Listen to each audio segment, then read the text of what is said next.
Boa noite, irmãos da Igreja Presbiteriana de Parque Xangri-Lá e outros irmãos que estão conectados conosco online. Se juntem a nós nesta noite para adorar o nosso Deus vivo e verdadeiro, único Deus vivo e verdadeiro, com a leitura e com o cântico e oração. Bom, vamos iniciar lendo o texto que está em Atos, capítulo 2, trecho que vai do verso 42 até o verso 47, tá bom? Vamos ler? E perseveraram na doutrina dos apóstolos e na comunhão, no partir do pão e nas orações. Em cada alma havia temor, e muitos prodígios e sinais eram feitos por intermédio dos apóstolos. Todos os que creram estavam juntos e tinham tudo em comum, vendiam as suas propriedades e bens, distribuindo o produto entre todos, à medida que alguém tinha necessidade. Diariamente perseveraram, unânimes no templo, partiam o pão de casa em casa e tomavam as suas refeições com alegria e singeleza de coração, louvando a Deus e contando com a simpatia de todo o povo. Enquanto isso, acrescentava-lhes o Senhor, dia a dia, os que iam sendo salvos. Amém. Falando da igreja primitiva, igreja que amava uns aos outros, pós-convertidos. Então, irmãos, vamos agora entoar um cântico, se chama Ao Senhor Quero Exaltar.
Agora eu farei uma oração, tá bom? Os irmãos, orem comigo também. Vamos orar. Senhor Deus, muito obrigado, Pai. Obrigado porque o Senhor ainda nos fornece, Senhor, ferramentas para nos desconectar, Senhor, e estar adorando, Senhor, mesmo de uma forma distante, Senhor, junto com o Teu povo, Senhor. Nós, Senhor, te pedimos para que o Senhor seja conosco, principalmente com a Tua igreja, no retorno, Senhor, às atividades, Senhor, vemos tantas igrejas, Senhor, e te agradecemos por isso, Senhor, que muitas igrejas estão agora adorando o Senhor em conjunto, Senhor, fisicamente, como o Senhor requer na tua santa palavra, Senhor. Muito obrigado por isso e que o Senhor abençoe a igreja presbiteriana de Parque Xangri-Lá, Senhor, que a gente sim venha se regozijar, Senhor, destes momentos aqui, mas também que venhamos a desejar, Senhor, estar juntos novamente, adorando o Senhor, que é único, digno, Senhor, de toda honra e toda glória. E é o que te pedimos, também te agradecemos em nome do teu Filho. Amém. Agora Camila irá ler um trecho da carta de Paulo aos Colossenses, capítulo 3, o trecho que vai do versículo 12 até o versículo 17. Revesti-vos, pois, como eleitos de Deus, santos e amados, de ternos afetos de misericórdia, de bondade, de humildade, de mansidão, de longanimidade. Suportai-vos uns aos outros, perdoai-vos mutuamente, caso alguém tenha motivo de queixa contra outrem. Assim como o Senhor vos perdoou, assim também perdoai vós. Acima de tudo isto, porém, esteja o amor, que é o vínculo da perfeição. Seja a paz de Cristo o árbitro em vosso coração, a qual também fostes chamados em um só corpo, e sede agradecidos. Habite ricamente em vós a palavra de Cristo, instruí-vos e aconselhai-vos mutuamente em toda a sabedoria, louvando a Deus com salmos e hinos e cânticos espirituais, com gratidão em vosso coração. E tudo o que fizerdes, seja em palavra, seja em ação, fazei-o em nome do Senhor Jesus, dando por ele graças a Deus Pai. Amém. Agora, meus irmãos, vamos entoar o hino de número 13.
Vamos continuar adorando nosso Deus com mais um cântico. O cântico Hoje é Tempo de Louvar a Deus.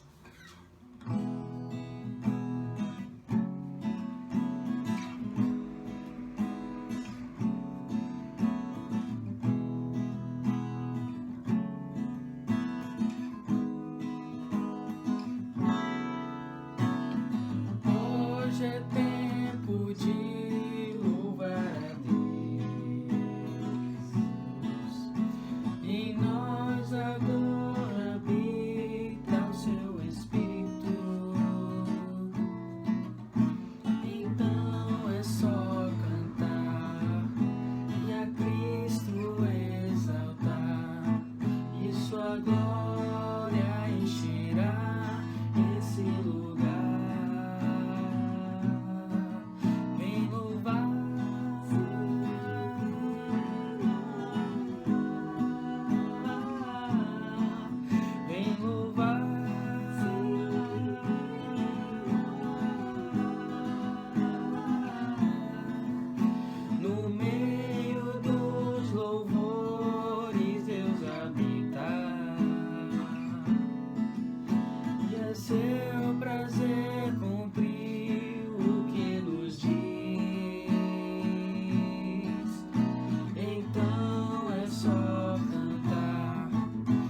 a Cristo exaltar, e sua glória encherá esse lugar.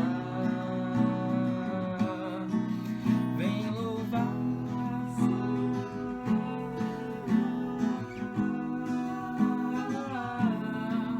vem louvar, vem louvar.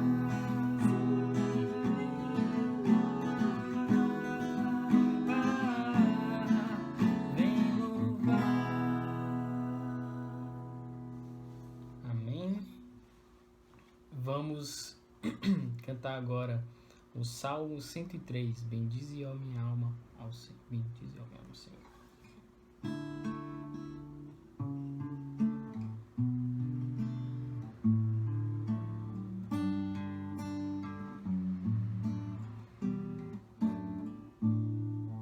Bendize, ó minha alma, ao Senhor, e tudo que há em mim bendiga ao seu santo nome. Bendize, ó minha alma, ao Senhor, e não te esqueças de nenhum só dos seus benefícios. Bendize, ó minha alma, ao Senhor.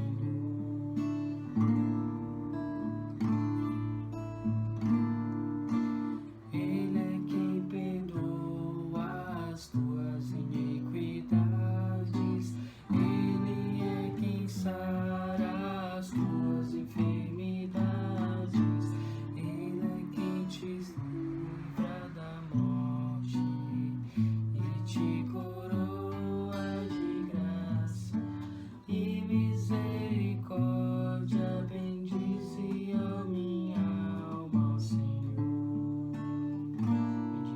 Bendize, ó minha alma, bendize, ó minha alma, bendize, ó minha alma, ao Senhor.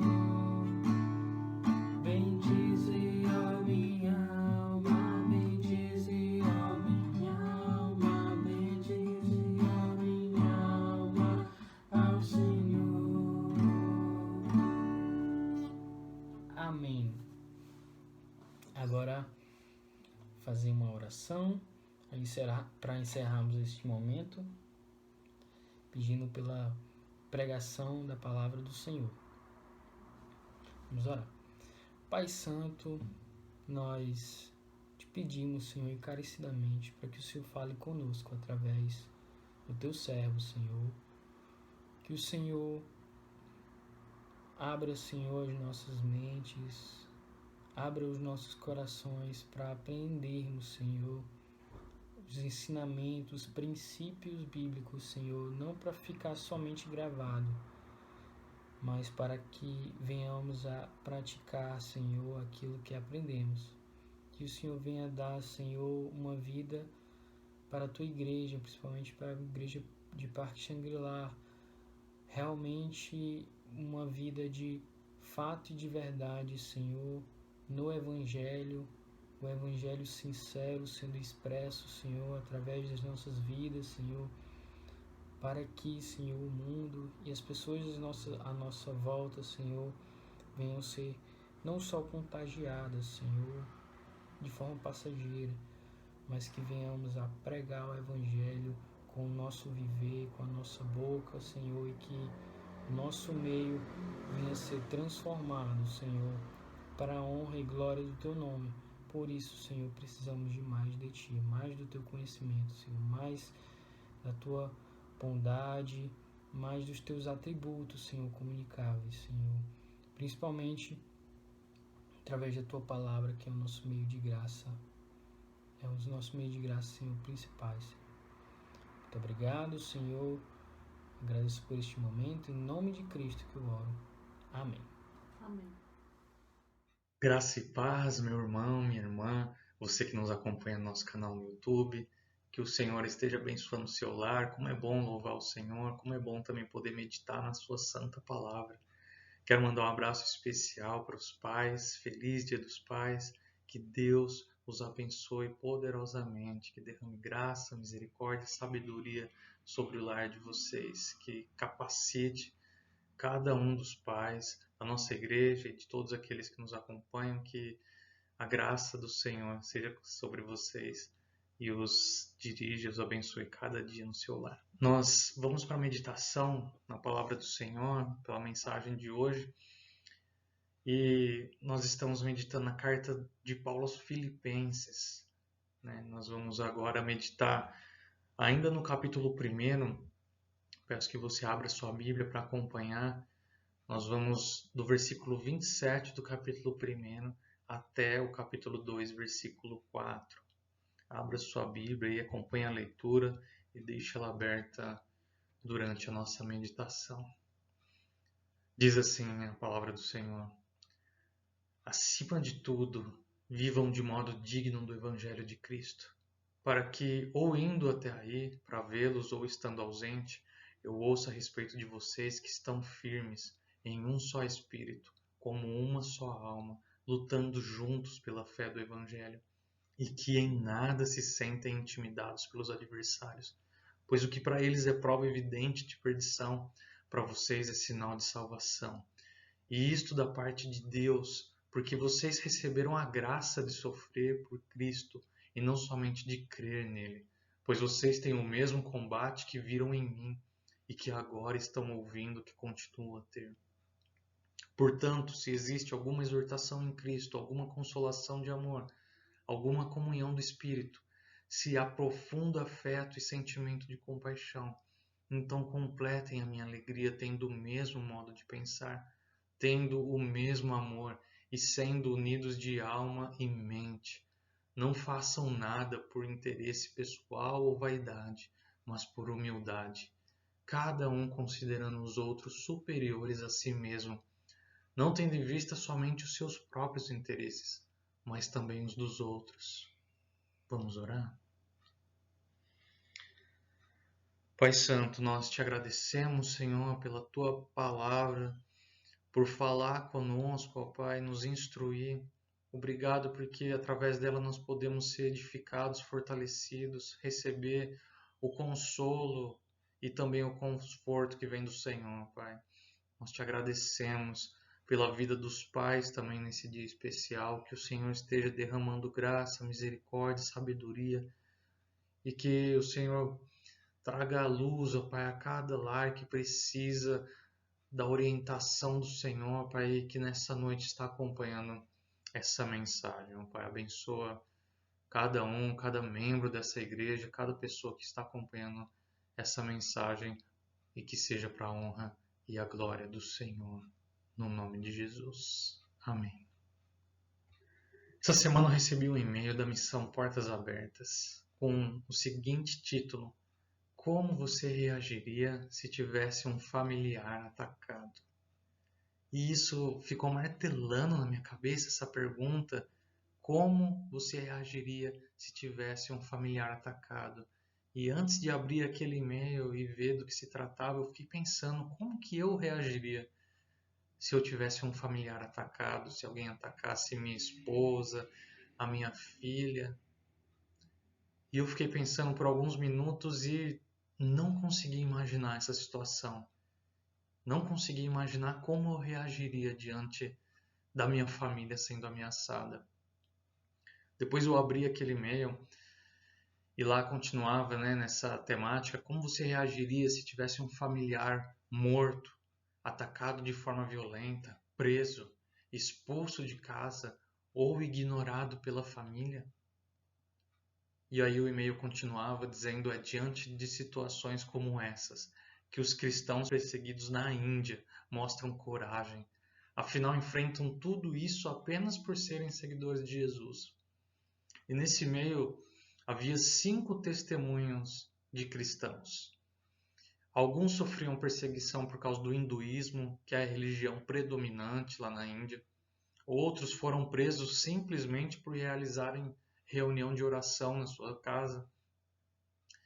Uma cristã foi rejeitada pelo pai, assim como muitos são rejeitados pela família quando se convertem ao cristianismo. E entre esses testemunhos eu trouxe um para compartilhar com os irmãos, desse jovem Gagan. Ele tem 21 anos e é o único cristão na família. Ele queria continuar os estudos após a escola, mas não tinha dinheiro por ser de uma família pobre. Porém, parceiros da Portas Abertas entraram em contato com ele e o ajudaram a entrar em uma boa faculdade. Talvez você que doou para a Missão Portas Abertas, você tenha ajudado ele a ir para a faculdade com a sua oferta. É gostoso pensar nisso, né, irmãos? Como a gente pode ajudar um irmão, mesmo tão distante, né, como um país tão longe lá na Índia. E o desejo de Gagan é voltar e servir a Deus em sua vila após completar os estudos. Os únicos irmãos em Cristo que Gagan conhecia eram os da Missão Portas Abertas. E ele disse: eu senti que a vida cristã não é fácil mesmo, e apenas aqueles que têm um desejo intenso e estão enraizados em Cristo podem viver tal vida. E ele tinha esse desejo de viver em Cristo, ele estava enraizado em Cristo. E mesmo que a sua família, mesmo que as pessoas próximas não abraçassem a mesma fé, ele continuava firme. Quando eu li esse breve testemunho desse jovem indiano e o seu desejo de voltar para sua vila e servir a Deus ali após completar seus estudos, eu fiquei pensando, por que ele voltaria para um lugar onde não aceitam a sua fé? Onde ele será perseguido por falar de Jesus, podendo até morrer? Seria muito mais fácil ir para um lugar onde o cristianismo é bem aceito e com certeza a Missão Portas Abertas poderia orientá-lo a que país seria seguro para ele viver. Mas esse jovem não estava pensando somente em si mesmo, no que seria mais cômodo ou mais fácil para ele, mas ele pensava nos seus familiares, nos amigos que tinha ali onde cresceu, nas tantas pessoas que precisavam ainda conhecer a Cristo, na necessidade do testemunho cristão na Índia. Ele estava pensando, vivendo e sonhando como um membro do corpo de Cristo, como um cidadão do reino de Deus. Da mesma forma, o apóstolo Paulo viveu não buscando seu interesse pessoal, mas servindo a Deus e a Igreja de Cristo até as últimas consequências. No versículo 27, ele orienta os filipenses para que vivam de modo digno do Evangelho de Cristo. E é interessante que o verbo traduzido como vivei aqui significa literalmente sejam um cidadão. Paulo está dizendo para que os filipenses apenas sejam, ou sejam acima de tudo, cidadãos dignos do Evangelho de Cristo. E o que seria isso, se não representar a pátria celestial e o nosso Rei celestial? Como Paulo vai indicar ali no capítulo 3, versículo 20 dessa carta, a nossa pátria está nos céus, de onde também aguardamos o Salvador, o Senhor Jesus Cristo. Os filipenses, eles são cidadãos do Império Romano, mas esses cidadãos da igreja de Filipos, além de suas obrigações como cidadãos do Império, eles são cidadãos do reino de Deus, embaixadores que proclamam o Evangelho de Cristo e vivem de acordo com ele. E Paulo diz na carta aos Romanos que o Evangelho é o poder de Deus para a salvação. O Evangelho é a vocalização de Deus, a história que nos conta o que Deus fez para salvar pecadores. Ou podemos dizer simplesmente a boa notícia. O Evangelho traz as boas novas da salvação, que Deus endereça ao mundo perdido no pecado. E o que é mais importante nessa notícia não é o que devemos fazer, mas o que Deus fez em Cristo por nós.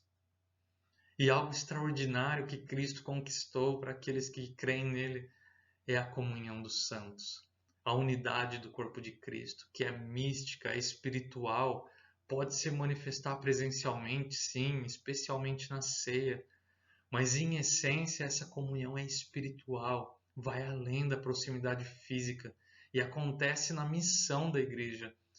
Como eu destaquei na última mensagem, que koinonia, que quer dizer comunhão, sempre está atrelada à missão dos crentes como igreja, sempre numa ação em conjunto. Jesus pediu ao Pai, em João 17, para que, assim como ele é um com Deus Pai, que os apóstolos e aqueles que viessem a crer nele posteriormente também fossem um. Eu creio que todas as orações de Jesus foram atendidas. Eu creio que você também pensa assim. Por isso a comunhão dos santos ela é real, inclusive nos dias em que estamos vivendo, hoje distantes uns dos outros. Eu queria meditar com os irmãos no seguinte tema: unidos em Cristo pela missão da igreja. E o primeiro ponto que eu queria destacar é que se nós estamos unidos em Cristo pela missão da igreja, nós estamos lutando juntos pela fé do Evangelho. Paulo, tendo a oportunidade de ser liberto da prisão domiciliar em Roma, ele desejava visitar os filipenses, mas considerava também a possibilidade de não poder ir, de nunca mais os vê-los, talvez. Mas o que realmente importava mais para o apóstolo era ver o avanço do reino de Deus.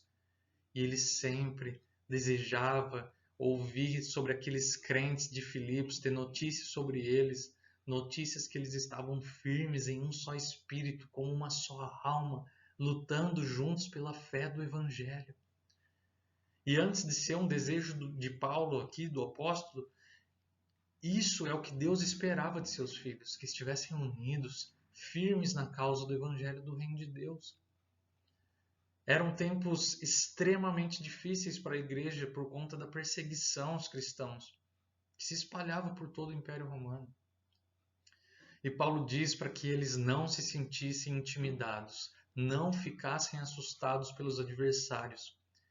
Imaginem como é difícil ouvir isso diante de um cenário em que você e sua família podem ser mortos ou presos por causa da fé em Jesus. Você certamente vai ficar com medo, eu vou ficar com medo, mas isso não pode nos dominar. Assim como não dominou o coração daqueles crentes de Filipos. Se eles ficassem amedrontados e recuassem, ficaria claro que eles estavam perdidos e seriam derrotados, mas se continuassem firmes, evidenciaria que Deus estava com eles, que somente Deus poderia fazê-los perseverar diante de tamanha perseguição, de tamanha tribulação. Deus era a salvação da igreja de Filipos, e na verdade quem estava perdido eram aqueles que perseguiam a igreja, pois eram adversários de Cristo. O apóstolo diz que os filipenses receberam a graça de sofrer por Cristo, e não somente de crer nele. Como eu disse na mensagem anterior, era um consenso entre os apóstolos que sofrer por Jesus era um privilégio e não algo que devesse ser olhado como negativo ou evitado. E quase todos os apóstolos foram martirizados. Paulo estava unido em Cristo aos filipenses pela missão da igreja. Ele diz que eles têm o mesmo combate que ele. Da mesma forma que o apóstolo sofreu perseguição em Filipos, foi açoitado e preso, seus irmãos agora têm que enfrentar esse mesmo combate na cidade por causa da fé em Jesus. E Paulo continua nesse mesmo combate, só que agora em Roma. E é interessante pensar nessa ideia de combate com adversários, talvez num cenário de guerra, em que um soldado que está defendendo a sua pátria, ele entra no campo de batalha disposto a lutar até a morte por sua nação. Claro que lutar e continuar vivendo é melhor para o soldado, mas ele entra na guerra sabendo a possibilidade de não sair dela. Tanto para um soldado no campo de guerra, quanto para o cristão, lutando no mundo contra os inimigos do evangelho, perseguidores, falsos profetas, caluniadores, incrédulos. Essa batalha não é lutada individualmente, mas em conjunto, como um corpo, como um grupo. A igreja é um corpo com vários membros. O corpo de Cristo não é um exército de um homem só, mas é o exército que vence a guerra por causa de um só, Jesus Cristo. Jesus proporciona unidade para que vençamos as batalhas, pois juntos nós somos mais fortes e as portas do inferno não prevalecerão contra a igreja do Senhor. Juntos nós podemos fazer muito mais diferença do que sozinhos. Juntos um levanta o outro quando um cai pelo caminho. Quando um está desanimado, tem alguém para trazer uma palavra de ânimo. Quando esquecemos da nossa missão, do propósito da nossa existência como igreja, sempre tem alguém para nos lembrar e nos ajudar a voltar para o caminho, olhar para Jesus. Quando há discordâncias, às vezes até intrigas no nosso meio, é o Evangelho que nos une em meio à diversidade, em meio aos pensamentos diferentes. E nós estamos unidos em Cristo pela missão da igreja, ainda quando buscamos a unidade em meio à diversidade. Capítulo 2, versículo 1 diz: portanto, se existe alguma exortação em Cristo, alguma consolação de amor, alguma comunhão do Espírito, se há profundo afeto e sentimento de compaixão, então completem a minha alegria, tendo o mesmo modo de pensar, tendo o mesmo amor e sendo unidos de alma e mente. Quando Paulo usa a condicional se aqui, ele não está duvidando de que haja exortação em Cristo entre eles, palavras de consolo, comunhão do Espírito, profundas afeições e compaixão. Mas para que a harmonia entre eles e o cumprimento da missão de Cristo sejam possíveis, eles precisam, apesar das diferenças, estarem unidos, buscando terem o mesmo modo de pensar. E para isso eles devem estar unidos de alma e mente. Isso completaria a alegria de Paulo a respeito dos filipenses. E mais uma vez nós vemos onde está a alegria do apóstolo expresso em seu desejo de ver uma igreja unida e que ama profundamente uns aos outros. A palavra traduzida aqui por unidos de alma é usada somente aqui na Bíblia. É a única vez que aparece. E ela traz uma ideia de união profunda, como se as almas estivessem interligadas, os sentimentos fossem os mesmos, as dores que um sente, os outros também sentem. A alegria que um sente, todos sentem. E além desse elo sentimental de alma, essa união também envolve a mente, os pensamentos, intenções. E poderíamos usar também uma palavra mais moderna aqui. Eles deveriam ser unidos pela mesma cosmovisão, que significa visão de mundo. O teólogo Michael Gorin, ele define cosmovisão da seguinte maneira: cosmovisão é uma enunciação das crenças básicas embutidas em uma grande narrativa compartilhada, as quais estão arraigadas em um compromisso de fé e dão forma e sentido à totalidade de nossa vida individual e coletiva. Irmãos, é impossível ter unidade na igreja se não houver a mesma cosmovisão. Não há dúvida de que a igreja de Filipos tinha uma cosmovisão cristã e muitas qualidades. Paulo diz no início da carta que os filipenses cooperam muito pelo evangelho, mas eles estavam enfrentando algumas dificuldades internas na questão de relacionamento. No capítulo 4, verso 2, nós lemos que Evódia e Sintique, duas senhoras da igreja, elas precisavam pensar concordando no Senhor, pois não estavam conseguindo ter o mesmo pensamento a respeito de algo que não sabemos o que é. O que sabemos é que havia discórdia e Paulo está sendo mediador para que cheguem em um acordo. A unidade da igreja é um tema central nas cartas paulinas. Escrevendo aos Coríntios, em sua primeira carta, no capítulo 1, verso 10, ele diz: irmãos, pelo nome de nosso Senhor Jesus Cristo, peço-lhes que todos estejam de acordo naquilo que falam e que não haja divisões entre vocês. Pelo contrário, que vocês sejam unidos no mesmo modo de pensar e no mesmo propósito. Eu poderia citar ainda muitos outros versículos, mas todos apontam para a mesma direção. Pensar do mesmo modo para cumprir o mesmo propósito. Pensar guiado pelo Evangelho de Cristo, pelo Espírito Santo e para a glória de Cristo. Na igreja sempre terão diversas opiniões e isso não é um problema. A diversidade é algo natural, nós somos diferentes, pensamos diferente, mas no que se refere ao Evangelho, naquilo que é essencial sobre Cristo, sobre Deus, a palavra, salvação, nós precisamos concordar, pensar do mesmo modo, ter a mesma cosmovisão. Não prevalecerá o que eu ou alguém acha melhor ou mais correto, mas o que a palavra de Deus nos diz. Mas às vezes, no intento de estarmos certos, nós brigamos e discutimos para provar que a nossa opinião é a mais coerente e alinhada com o Evangelho. E temos dificuldade de mudarmos nosso pensamento. No entanto, nós precisamos nos conscientizar que nem todos pensam como nós e respeitar a opinião divergente. contudo que essa opinião não seja contrária ao que é essencial do Evangelho expresso nas Escrituras. Para ouvir o pensamento diferente do outro, estar aberto a abrir mão de suas próprias ideias, quando elas estiverem equivocadas, é preciso humildade. Parar e ouvir atentamente o outro e pensar não só em provar quem está certo, quem tem razão, mas na edificação da igreja, no crescimento uns dos outros para a glória de Deus. Se nós estamos unidos em Cristo pela missão da igreja, nós vamos agir humildemente, de forma altruísta, pensando uns nos outros.